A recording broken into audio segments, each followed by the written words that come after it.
सर्वेभ्यो नमो नमः। कक्षा में उपस्थित सभी सदस्यों का आदर सहित यथायोग्य अभिवादन है एवं स्वागत है। सभी सदस्य अपने अपने इष्ट देव का ध्यान करें। माता गायत्री के मंत्रों का एक बार उच्चारण अवश्य कर ले, साथ ही अपने प्रेरणा के स्रोत एवं अपने गुरुजनों को भी अंतर मन से अभिवादन कर ले। हम लोगों के द्वारा प्रतिदिन कुंडली फलादेश पर आधारित कक्षा आयोजित की जाती है। आज की कक्षा में जैसा कि आप लोग देख रहे हैं, यहाँ पर लिखा गया है कि जातक का जन्म नक्षत्र कौन सा होगा, जातक का जन्म किस चरण में हुआ है, जातक का राशि नाम क्या होगा, हम सभी कैसे जाने एवं समझें। 94 7 28 78 9 81। यदि कोई कक्षा में नया है और प्रतिदिन की कक्षा में शामिल होना चाहते थे, स्क्रीन पर दिख रहे नंबर पर व्हाट्सएप पर कक्षा में कंटिन्यू हो सकते हैं, या इस वीडियो के डिस्क्रिप्शन में हम अपने व्हाट्सएप समूह का लिंक भी दे दे रहे हैं, वहां से भी शामिल आप हमारे समूह में हो सकते हैं। तो सबसे पहले जातक का जन्म किस नक्षत्र में हुआ है यह साधारणतः सभी लोग जानते हैं, या इसको जानना समझना बहुत ही आसान है। अब आप ही लोग कोई बोल दीजिए कि किस तारीख को, यह तारीख जो पंचांग है, यह पंचांग 30 जुलाई से 12 अगस्त के बीच का है पन्ना। तो 30 जुलाई से 12 अगस्त के बीच का कोई भी तारीख आप लोग बोले और समय बोले, कोई भी व्यक्ति नहीं हो। 12 जुलाई 12 जुलाई 12 जुलाई 6:45 AM।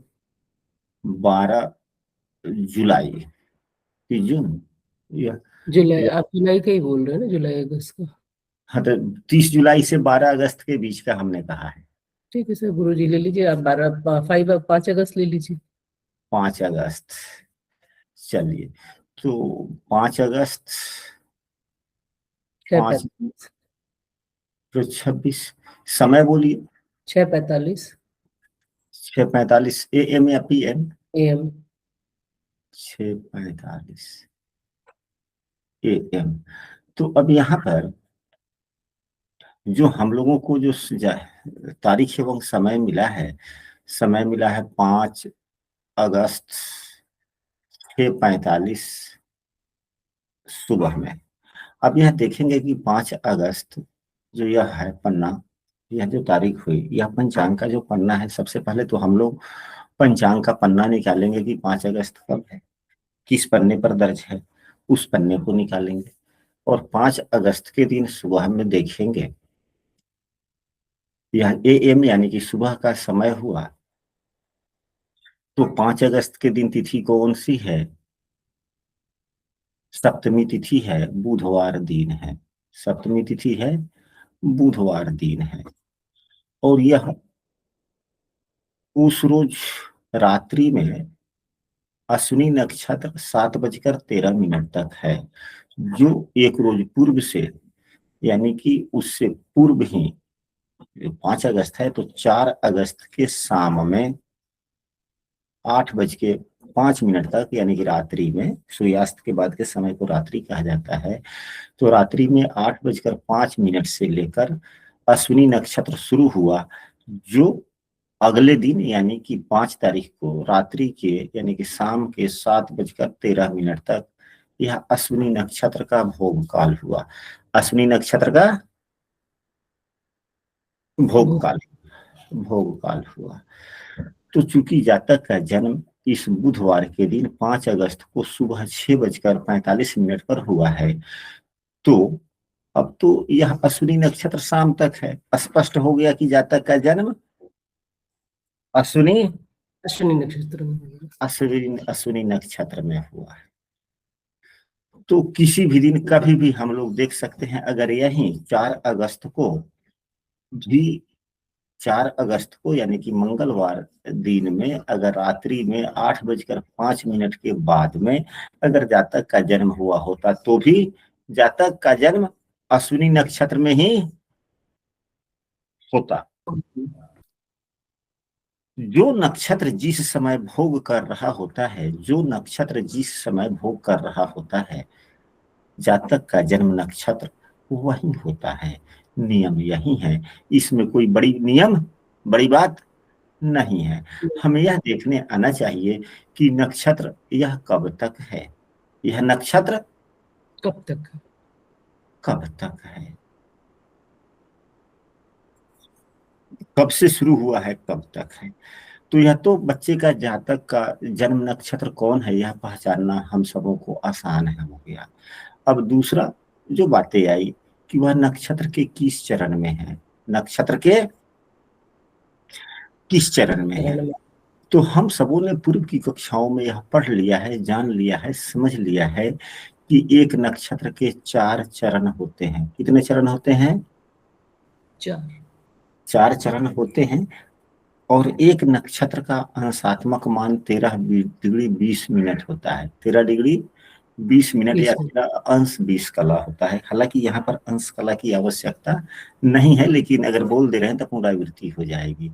और एक चरण का अंशात्मक मान 3 डिग्री 20 मिनट या 3 अंश 20 कला होता है। तो अब पूरे नक्षत्र का हम मान निकालते हैं, पूरे नक्षत्र का मान निकाल लेते हैं। अब यह रात्रि के 8:05 से लेकर फिर अगले दिन रात्रि के 7:13 तक कितना समय हुआ। आप सभी अपने अपने पेपर पर इसका निर्धारण करें। एक सरल सूत्र है, एक सरल सूत्र है कि यह जब से शुरू हुआ है नक्षत्र तो 8:05 से शुरू हुआ है और 7:13 तक भोग किया। अगर यह नक्षत्र 8:05 तक भोग करता तो पूरे 24 घंटे भोग कर लेता ना। तो यह 8:05 में कितना देर कम है, तो 7:13 तक तो है। तो अब 13 से लेकर 8:05 में कितने दूर बाकी रह गया, कितने मिनट? तो भाई 5 मिनट अधिक यह है और इधर कितना अधिक हो गया, 47, 47 5 52, यानी कि 52 मिनट यह कम है। 24 घंटे में 52 मिनट कम है। 24 घंटे में 52 मिनट कम है, यानी कि 23 घंटे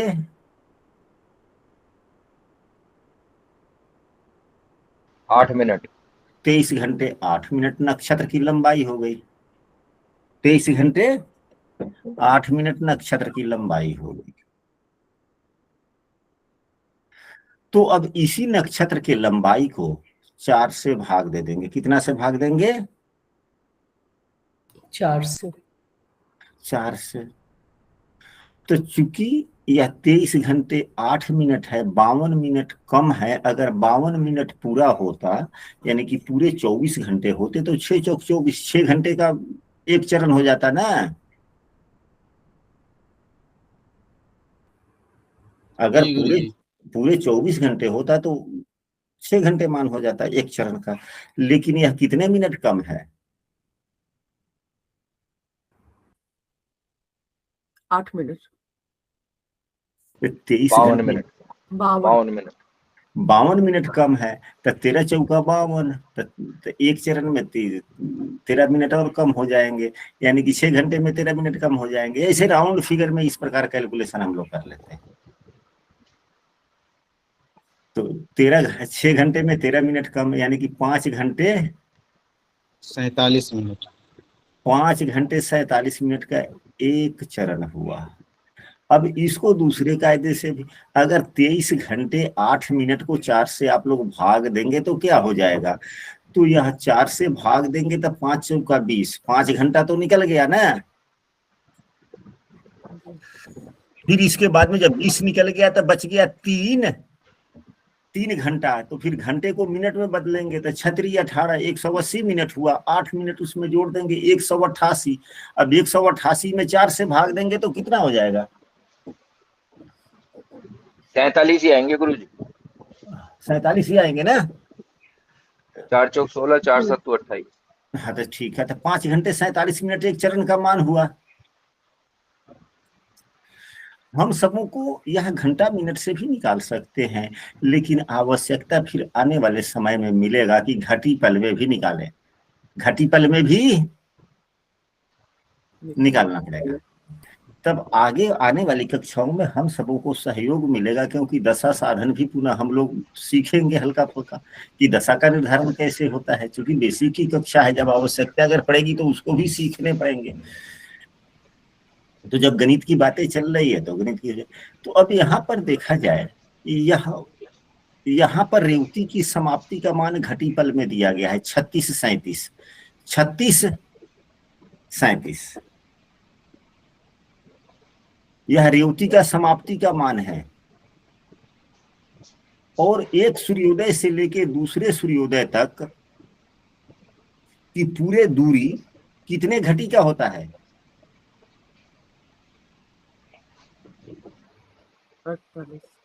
60 घटी का होता है जी।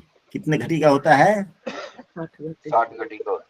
तो 60 घटी में 36 37 घटा देंगे। रुकिए सफेद पेपर पर लाते हैं। अब 60 घटी में 36 37 कम हो जाएगा, तो क्या होगा? इधर 0 0 है तो इधर से 1 लेंगे तो यह 60 हो जाएगा, और यह कितना रह जाएगा? 59। अब 60 में से 37 किया तो क्या हो जाएगा? 23 हो जाएगा। 23। यह अब 59 में से 36 चला जाएगा तो यहाँ भी 23 हो गया, यहाँ भी 23 हो गया, तो 23 हो गया। यानी कि अब यह जो नक्षत्र है, यह जो नक्षत्र हम लोगों को मिला अश्विनी नक्षत्र, वह मंगलवार के शाम में जब शुरू हुआ तब से लेकर और बुधवार के सूर्योदय होने तक जो समय व्यतीत किया, मतलब जो बीता, वह 23 घटी 23 पल है। और अगले दिन यह अश्विनी नक्षत्र कितना देर रह रहा है सूर्योदय होने के बाद में? 34 28 तक, 34 घटी 28 पल तक रह रहा है। तो यदि अब हम लोग 23 में 34 28 जोड़ देंगे तो पूरे नक्षत्र का मान आ जाएगा। पूरे नक्षत्र का मान आ जाएगा। कितना जोड़ना है? 34 28।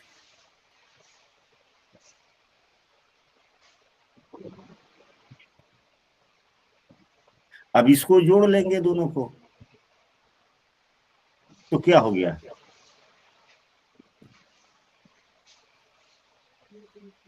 8 3 11 के एक हाथ में 1 2 2 4 1 5, फिर 4 और 3 7 और 3 2 5।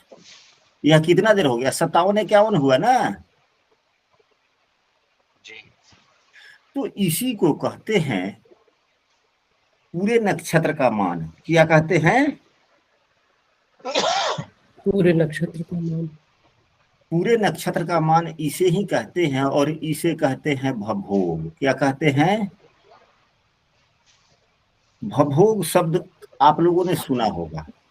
जब हम लोग दशा साधन करते हैं तो वहां पे इष्टकाल की आवश्यकता होती है, भयात भवभोग की आवश्यकता होती है, भयात जन्म कुंडली लिखते वक्त भयात की आवश्यकता होती है, भवभोग की आवश्यकता होती है। 4 5 शब्द निकलते हैं। क्या क्या निकलता है? इष्टकाल, दूसरा भवभोग, तीसरा भयात, चौथा शब्द भवभोग्य। भवभोग्य, यह 4 शब्द की बार बार आवश्यकता पड़ती है। इष्टकाल भी जन्म कुंडली बनाते वक्त या लिखते वक्त आवश्यकता पड़ता है। भयात लिखने होते हैं, भवभोग लिखने होते हैं। तो भवभोग क्या है, यह हम लोग समझ लिए।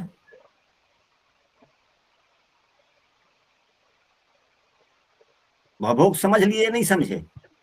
जी गुरुजी। भवभोग समझ लिए।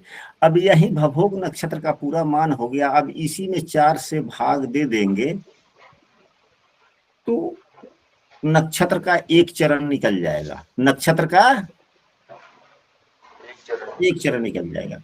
परंतु नियम यह है कि जो हम सीखते हैं, अगर हम व्यवहारिक कायदे से सीखें तो सरल समझ में आता है। सरल रूप से समझ में आता है। तो जब पुनः आवश्यकता पड़ेगी तो वैदिक रीति रिवाजों से हम लोग समझने का प्रयास करेंगे। अभी जो हम लोगों ने यह देखा कि नक्षत्र का एक मान, एक चरण का मान 5 घंटे 47 मिनट का है। अब यहाँ पर देखिए कि यह 8:05 से शुरू है, तो 8:05 से लेकर के 5 घंटे 47 मिनट बीतने तक अश्विनी का प्रथम चरण व्यतीत हुआ। अश्विनी का प्रथम चरण। उत्तम तो चरण। हाँ, यह शाम के 8:05 से, तो 8:05 में जोड़ देंगे क्या, 5 घंटा 47 मिनट जोड़ेंगे तो क्या हो जाएगा, 7 5 12 के 2, हाथ में 1 4 1 5, और यह 8 5 13 का हो गया। तो रात्रि की बात है, यानी कि रात्रि के 1 बजे, रात्रि के 1 बजे। शाम का यह 8 5 है, उसमें 5 घंटा 47 मिनट जोड़िएगा तो रात्रि का 1 बज के हो जाएगा ना। जी। तो रात्रि के 1:52 से पहले जन्म हुआ होता, यानी कि रात्रि के 8 बजे से 8:05 से लेके अगर 1:52 तक होता तो अश्विनी नक्षत्र के प्रथम चरण में जन्म होता। अब यही पुनः 1 घंटे 52 मिनट में 5 घंटे 47 मिनट पुनः जोड़ेंगे। कलम का रंग थोड़ा बदलते हैं, स्पष्ट होगा। कौन सा रंग कर दे, ब्लू रंग कर देते हैं, स्पष्ट दिखाई देता है। अब 1:52 में 5 घंटा 47 मिनट जोड़ेंगे तो क्या हो जाएगा, तो 2 और 7 9, 5 और 4 9,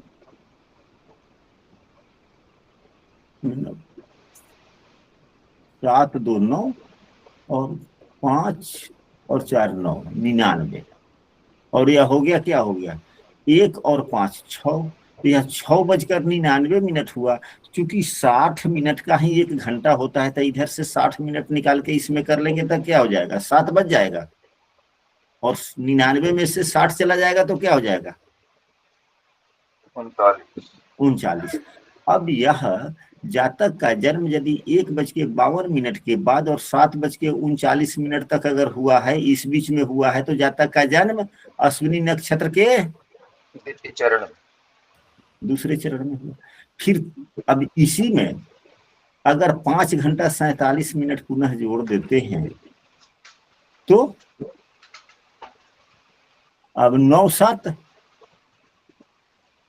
16, 9 7 16 के 6 हाथ में 1, 9 7 16 के 6 हाथ में 1 और 3 4 और 4 8। अब यह 86 मिनट हो गया। तो चूंकि 60 मिनट का घंटा होता है, इधर 1 हम लोग बढ़ा देंगे तो यह होगा 86, और फिर 7 5 12, 7 5 12, 12:86, यानी कि अब दिन के बाद का बात हो गया। तो यह 86 में 60 से अधिक है तो 1 इधर और कर देंगे, तो 1:26 मिनट तक। अगर यही जातक का जन्म सुबह के 7:39 के बाद और दिन के 1:26 के बीच में अगर जन्म हुआ है तो जातक का तीसरे चरण में जन्म, और यही 1:26 के बाद में नक्षत्र के समाप्ति काल तक, यानी कि 7:13 तक के बीच में जन्म होगा तो क्या हो जाएगा, अश्विनी नक्षत्र के चौथा चरण। तो अभी तक हम लोगों ने क्या सीखा, अभी तक हम लोगों ने यह सीखा कि जातक का जन्म किस नक्षत्र में हुआ है, यह कैसे देखें। तो वह आसान है कि जो नक्षत्र व्यतीत हो रहा है वही नक्षत्र जातक का जन्म नक्षत्र होता है। एक दूसरा, हम लोगों ने यह सीखा कि जातक का जन्म किस चरण में हुआ है, तो इसके लिए जो कायदे हैं हमारे पास में, जो भी विधियां आती है, चाहे वैदिक विधियां आए या व्यवहारिक विधियां आए, हमें तो समय का ही आकलन करना है। गणित कोई भी गलत नहीं होते, सभी गणित एक दूसरे के अनुपूरक ही है, एक दूसरे के जैसे ही है। कोई किसी मानक में चलता है, कोई किसी मानक में चलता है, परिणाम तो वही होना है। तो हम लोगों ने यह सीखा कि पूरे नक्षत्र के मान को हम लोग समझ लेंगे कि पूरे नक्षत्र की लंबाई कितनी है। जो पूरे नक्षत्र की लंबाई होती है, जो पूरे नक्षत्र का मान होता है, वह भवभोग कहा जाता है। और भवभोग के 4 भाग किए जाते हैं, यानी कि पूरे नक्षत्र के 4 भाग कर दिए जाते हैं। तो एक भाग का जो मान आता है वही एक चरण का मान हुआ। और जो कायदा हम लोगों ने सीखा कि जो नक्षत्र जिस समय से भोग कर रहा है, तो वह जो चौथा भाग जो हुआ है उस समय में जोड़ते हैं। इस प्रकार से यहां तक तो अब कोई समस्या नहीं हुई ना? जी स्पष्ट हो नहीं गया? गुरुजी। अच्छा, जी गुरुजी। अब इसके बाद में अब इस जातक का जो जन्म हुआ है, इस जातक का जो जन्म हुआ है वह किस चरण में हुआ है? दूसरे चरण में हुआ है। क्योंकि जातक का जन्म 6:45 है, जातक का जन्म 6:45 है, तो दूसरे चरण में हुआ। अब यहाँ पर एक बात आती है कि अब हाँ, यहाँ पर हम लोगों ने जो आज का जो विषय वस्तु रखा है कि जन्म नक्षत्र कौन, या हम लोगों ने समझ लिया। किस चरण में जन्म हुआ, यह हम लोगों ने समझ लिया। अब इसके बाद में राशि नाम क्या होगा? राशि नाम क्या होगा? तो इसके लिए हमारे शास्त्रों में नक्षत्रों के चरणाक्षर दिए गए हैं, या नक्षत्रों के वर्णाक्षर दिए गए हैं।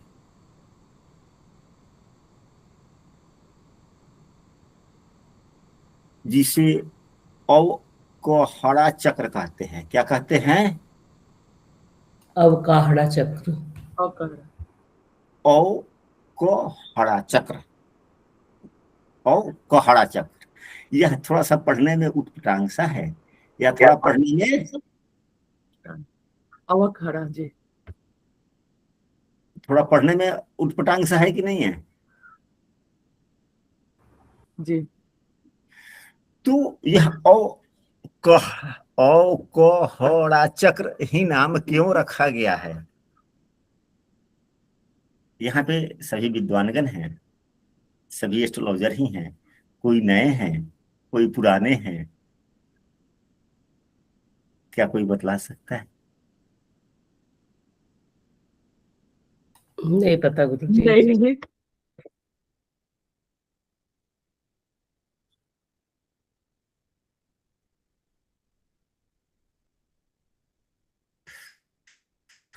तो देखिए, अवकड़ा, रुकिए यहाँ पर शब्द पहले लिखते हैं।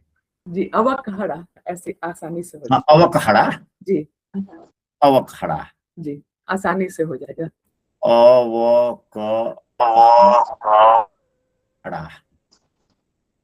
यही है ना? अवकहड़ा चक्र। हम सभी जानते हैं, या जो नहीं जानते हैं समझ लें।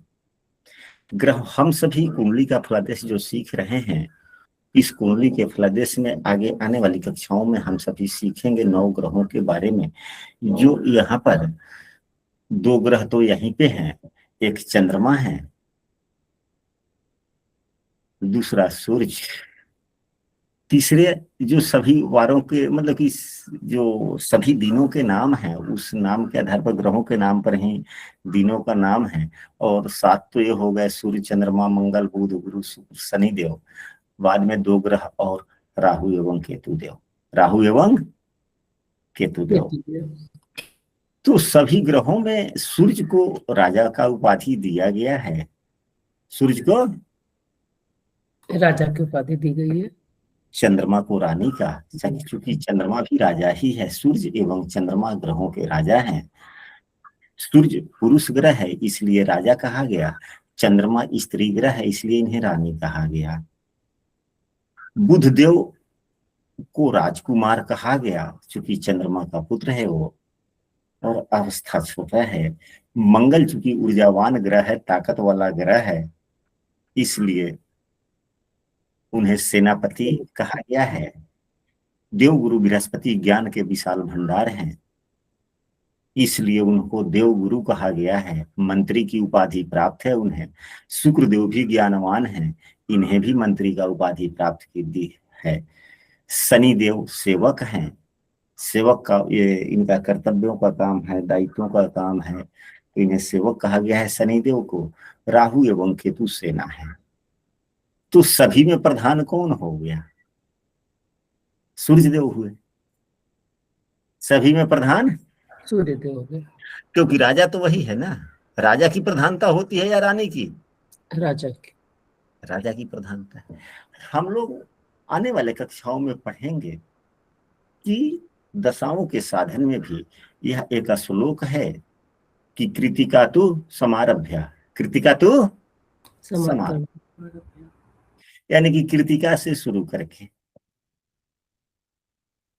तो कृतिका नक्षत्र जो है वह सूर्य देव का है। वह कृतिका नक्षत्र सूर्य देव का नक्षत्र है। सूर्य देव का नक्षत्र है। यहाँ तो आप लोगों ने यहाँ तक तो बातें समझ लिया। जी। अब आते हैं अवकड़ा चक्र की। तो जब हम लोग पढ़ेंगे, हालांकि शास्त्रों में बतलाया गया है अवकड़ा चक्र में कि चूचे, चोला, अश्विनी, यह अश्विनी नक्षत्र के चरणाक्षर के नाम है। अब जातक, उसके बाद में है ली, लू, ले, लो, भरणी, ओ, ई, उ, ए, कृतिका। अब देखिए, तो कृतिका नक्षत्र में, कृतिका नक्षत्र का जो चरणाक्षर है वह किस चीज से शुरू है? अ से। अ से शुरू है। अब अवकड़ा चक्र का अ कहां से आया? सूर्य के, सूर्य से। क्योंकि राजा हैं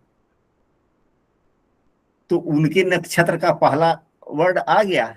जी। अब वह कहां से आया? तो अ, ई, उ, ए, कृतिका, ओ, वा, वी, उ, रोहिणी। तो अब इसमें अ आ गया तो अ और ओ एक ही समान के जैसे हैं, इसलिए छोड़ दिया गया। रोहिणी में है वा, वी, उ, यानी कि वह। तो कृतिका के बाद में जो रोहिणी होता है तो यह कृतिका का हो गया, वह रोहिणी का हो गया। अब उसमें उसके बाद में क है, तब बे, ओ, का, की, मृगशिरा।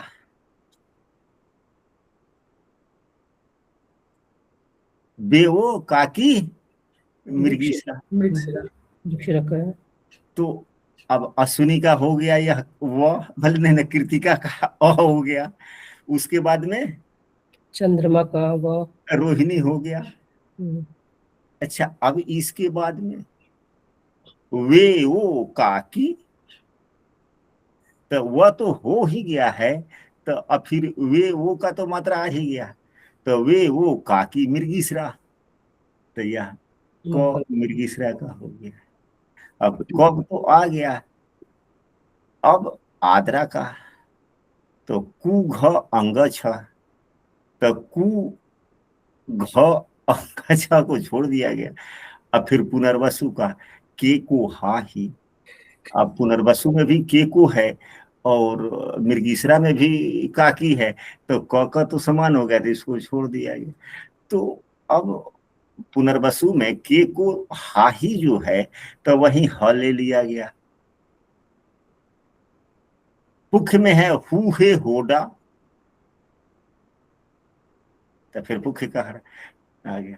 तो अब तो आप लोग समझ गए होंगे कि औ कड़ा, औ व, औ कड़ा चक्र, अवकहड़ा।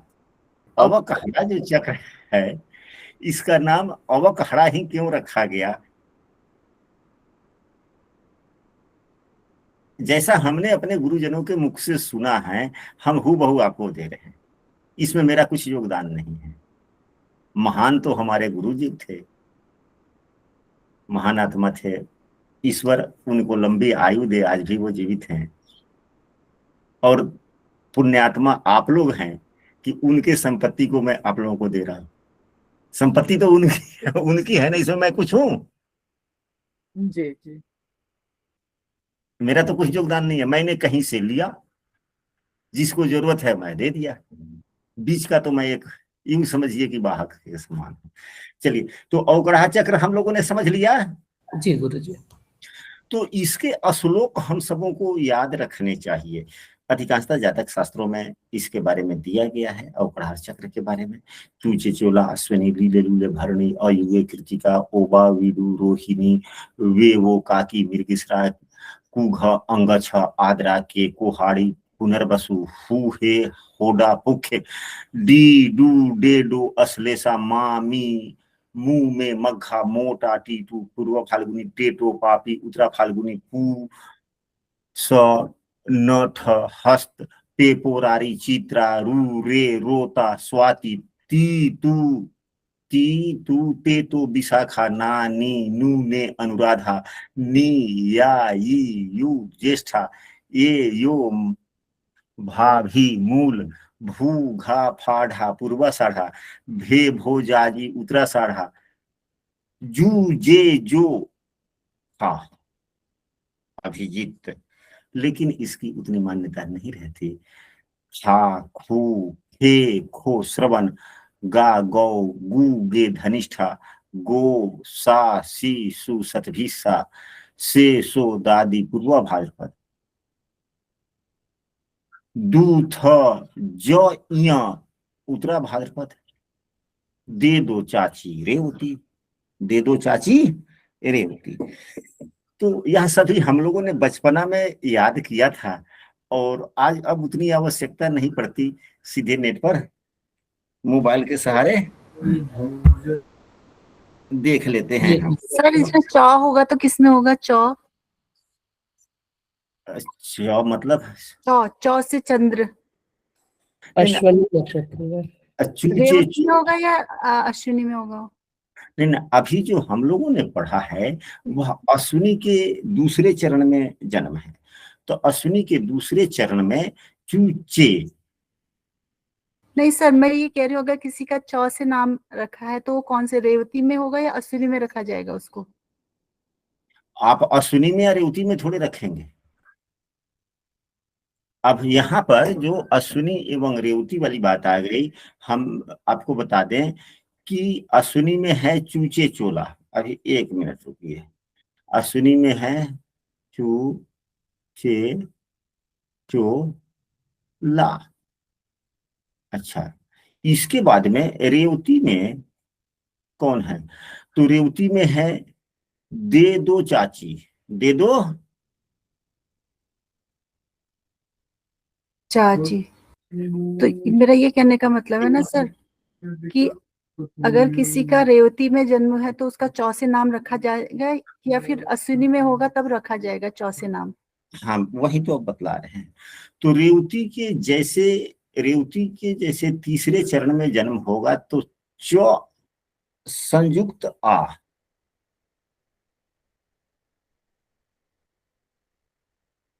चा से शुरू करके नाम रखा जाएगा। अगर रेवती के, अब यहाँ पर चौ भी रखा जा सकता है, यहाँ पर चौ से भी, क्योंकि आकार है। हम चंदन भी रख सकते हैं, चंचला भी रख सकते हैं। अब अगर रेवती के चौथे चरण में जन्म है तो च हर्षिकार या च दृघिकार, चिदंबरा, चिरंजीवी कुमार रख सकते हैं। अगर अश्विनी से के प्रथम चरण में जन्म है तो च हर्षुकार या चद्रुकार से नाम रखेंगे। यही दूसरे चरण में है तो च ऊपर एकले, च इकार, च एकार, तो चेतन कुमार या चेतना कुमार, चेतना कुमारी। अब लड़का है तो लड़की के नाम, और लड़का है तो लड़के का नाम। अब यहाँ पर एक बातें और आती है। तो राशि नाम हम कैसे रखें, यह समझ में आ गया। जी सर। अभी यहाँ पर एक बातें और है जो समझना है। वह क्या समझना है, आइए हम लोग पंचांग के शुरू के पन्नों में चलते हैं, समझना वहां से भी है।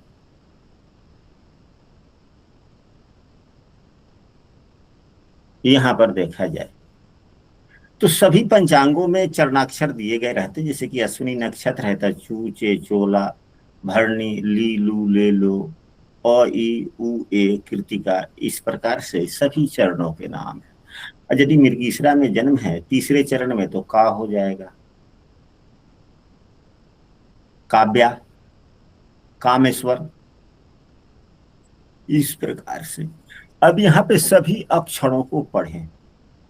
अब यहाँ पे अंग है, यहाँ पे अंग है। तो अंग से तो कोई अक्षर बनता नहीं है ना, जी। और भी है। अरे ड है तो उससे आप डमरू रख सकते हैं, कुछ भी लिख सकते हैं, हालांकि इसके बारे में भी है। अंग हो गया, इसके बाद में यहाँ पर देखें यह न है, कहीं इया भी होगा, कहीं यह भी होगा। अब इससे तो अक्षर नाम नहीं रखे जा सकते ना, जी। या रखे जा सकते हैं।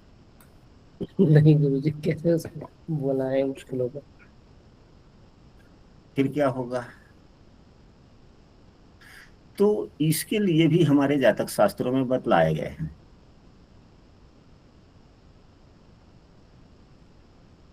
हम लोगों ने यह पढ़ा आज की कक्षा में, क्या क्या पढ़ा, तो हम लोगों ने बच्चे का जन्म किस नक्षत्र में हुआ कैसे जाने यह पढ़ा, किस चरण में जातक का जन्म हुआ हमने वह पढ़ा, जातक का राशि नाम क्या होगा वह पढ़ा।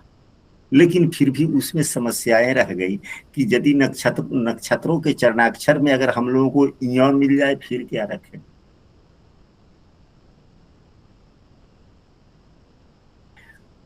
हम लोगों ने यह भी सीखा कि अवकहड़ा चक्र का नाम क्यों रखा गया।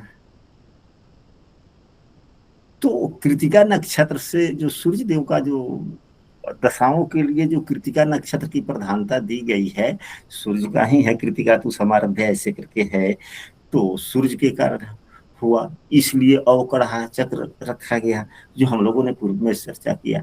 अब यहाँ पे यह पढ़ा कि कहीं तलाबे सा है और कहीं दांती सा है, इसमें कहीं कहीं आपको तलाबे सा देखने को मिलता है और दांती सा मिलता है। तो तलाबे सा कहीं हो या दंत सा हो तो उससे नाम तो बन जाता है, परंतु हमारे कई गुरुजन ने कहते हैं कि इन दोनों में तथा कहीं ब मिलता है और कहीं व मिलता है तो उतना अंतर लोग नहीं करता। हालांकि अगर नाम उपलब्ध हो जाए दिमाग में आ जाए तो उसका समायोजन करते हुए चलना चाहिए कि जो स है उसी स के सहारे नामांकन करे। एक दूसरा, आपने कहीं देखा है जिसे कि यहीं पे सी लिखा हुआ है, यह बड़ी मात्रा है, स में बड़ी मात्रा है, तो बड़ी मात्रा या छोटी मात्रा में अंतर नहीं किया जाता। यदि बड़ी मात्रा है, बड़ी मात्रा से आपको नाम नहीं मिल रहे हैं, नहीं दिमाग में आ रहा है, तो छोटी मात्रा के सहारे भी नाम बना सकते हैं। मात्रा में छोटी मात्रा बड़ी मात्रा में अंतर नहीं है। अब यही क है चाहे का मिल रहा है तो आप क से भी नाम रख सकते हैं, क्योंकि अ छोटी मात्रा है, आ बड़ी मात्रा है। और कहीं अंग और कहीं इया भी देखने को मिलता है, जैसे कि यहाँ पर इया देखने को मिल रहा है। तो जहां अंग हो यानी क ख ग घ के अंत वाला अंग हो या च छ ज झ के अंत वाला इया हो, तो इसके स्थान पर, अंग के स्थान पर ग, अंग के स्थान पर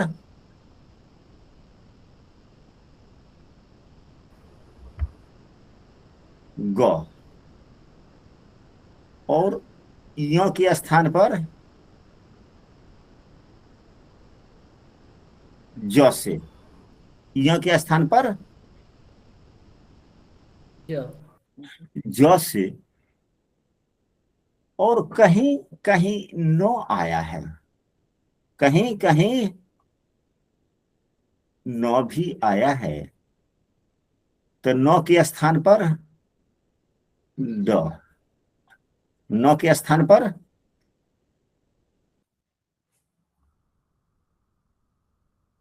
ड से नाम शुरू करना चाहिए। अब यही पुनः देखें, हालांकि यह विषय वस्तु कोई बड़ी नहीं है, लेकिन यह बहुत ही आवश्यक है। कभी कभी य है तो य से क्या नाम देंगे यह समझ में नहीं आता, तो य है तो ज से शुरू कर सकते हैं। कहीं अंग भी है इसी में,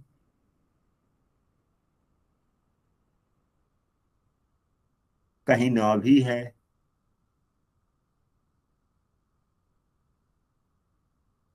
अब यहाँ पे न है तो न के लिए ड से, और कहीं पे अंग है तो अंग के लिए ग से नाम शुरू कर सकते हैं।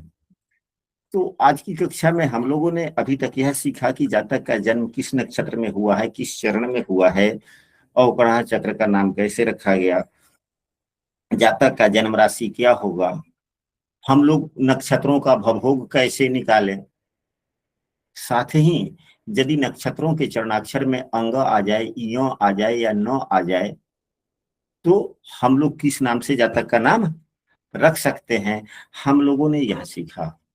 अभी आज तो हमने बहुत कुछ विषय वस्तु को सिलेबस बनाया था कि ग्रहों का उपाय कैसे करें, उपायों में सावधानियां, ग्रहों के उपाय में सावधानियां क्या बरतें, यह भी हमारा आज का ही विषय वस्तु था। समयाभाव के कारण नहीं हो पाया, प्रतिदिन कक्षा होती है, कल होगी।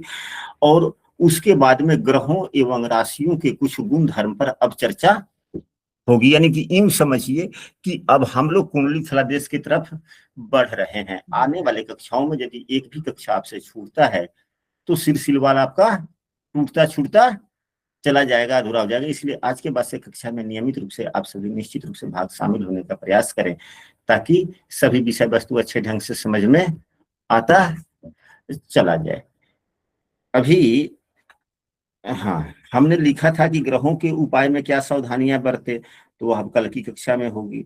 जातक का जन्म किस नक्षत्र में हुआ है, राशि नाम क्या होगा, यह हम लोगों ने आज पढ़ लिया।